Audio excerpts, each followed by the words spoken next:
एक दिन जरा जंगलभित्र गहिरो ठाउँमा पुग्दा उसले बुढो बाँदरलाई रोइरहेको देख्यो। के भयो काका? जराले सोध्यो। बाँदरले भन्यो, हाम्रो सुनको वन हराएको छ। त्यो वन बिना जंगल मर्नेछ।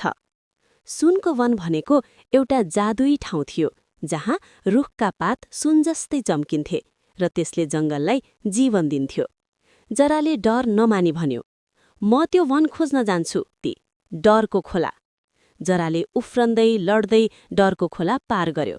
खोलामा डर लाग्दा आवाज आउँथ्यो, तर जराले आँखा बन्द गरी आमाले सिकाएको मन्त्र बोल्यो। खोला शान्त भयो। दोस्रो चुनौती, नागको पहरा। अगाडि ठूलो नागले बाटो छेकिरहेको थियो।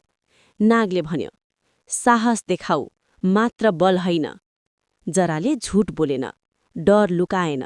उसको सत्यताले नाग खुसी भयो र बाटो खोलिदियो। अन्तिम परीक्षा, सुनको वन। अन्ततः जरा सुनको वन पुग्यो, तर वन सुकेको थियो। वनले फुसफुसायो, मलाई निस्वार्थ साहस चाहिन्छ। जराले आफ्नो सानो चाकु त्यहीँ गाड्यो। यदि मनै चाहिन्छ भने म तयार छु। त्यसै बेला वन फेरि हरियो भयो। पात सुनझै चम्किए। जरा बच्यो, किनकि साँचो साहस भनेको बलिदान गर्न तयार हुनु रहेछ। अन्त्य। जरा गाउँ फर्किँदा ऊ नायक बनिसकेको थियो।